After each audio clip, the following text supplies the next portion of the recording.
श्री नवद्वीप धाम परम पवित्र है।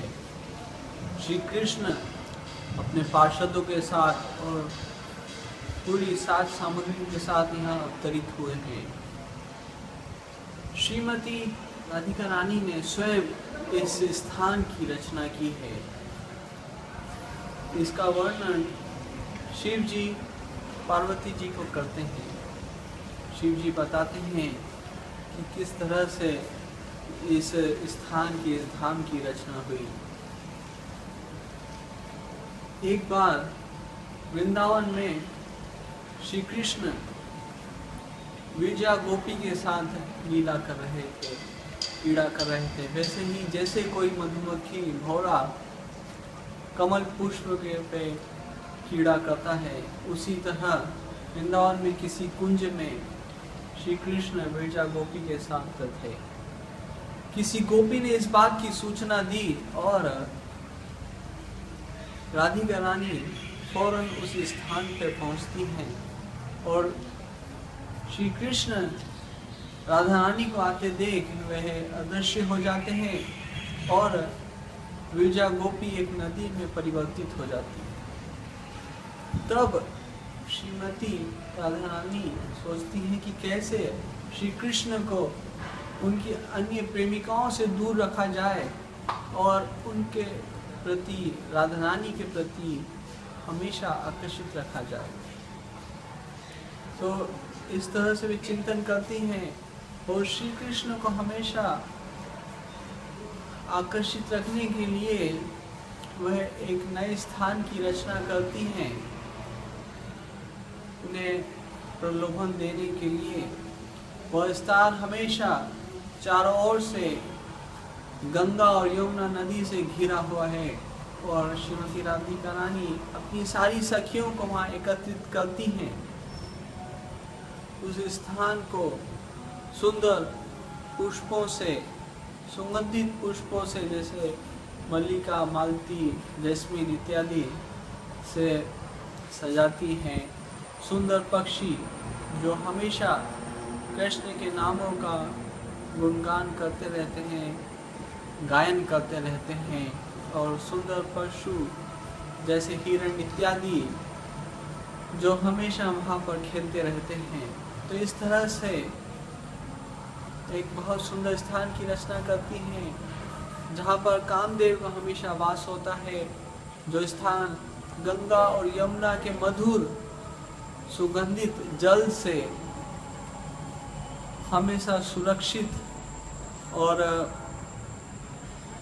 वहाँ पर पशु पक्षी हमेशा कृष्ण के नाम का गुणगान करते रहते हैं। तो इस तरह से श्रीमती राधिका रानी रचना करती हैं और बहुत सुंदर वस्त्रों को धारण करके और सुंदर मधुर संगीत का गायन करती हैं।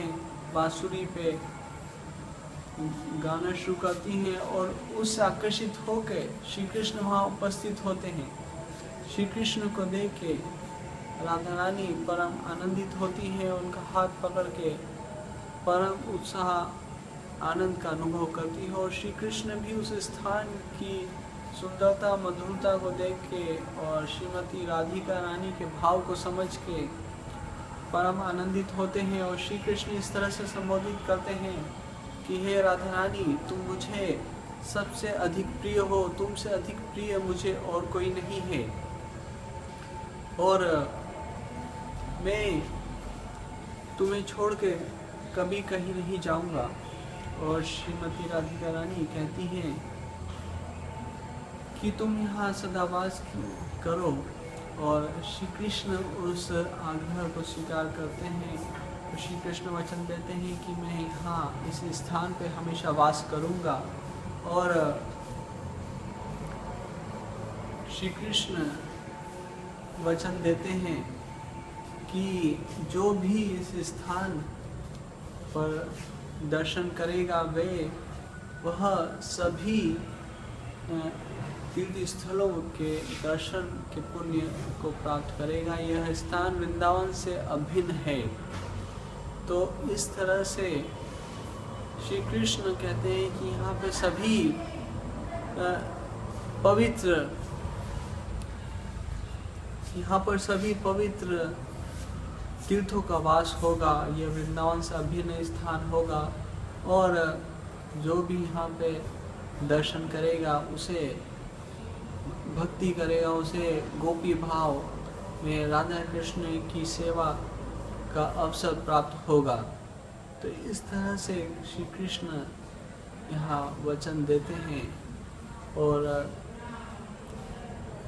भगवान शिव कहते हैं कि श्री कृष्ण इस तरह से कहते हैं कि वे इस स्थान को कभी छोड़ के नहीं जाएंगे। और पार्वती जी को शिव जी बताते हैं कि जो भी इस स्थान पे चैतन्य महाप्रभु की भक्ति करेगा, उनके प्रातःकाल में उनके नामों का उच्चारण करेगा, वह शुद्ध कृष्ण प्रेम को प्राप्त होगा, गोपी भाव में कृष्ण भक्ति को प्राप्त होगा और चैतन्य महाप्रभु की कृपा प्राप्त करेगा।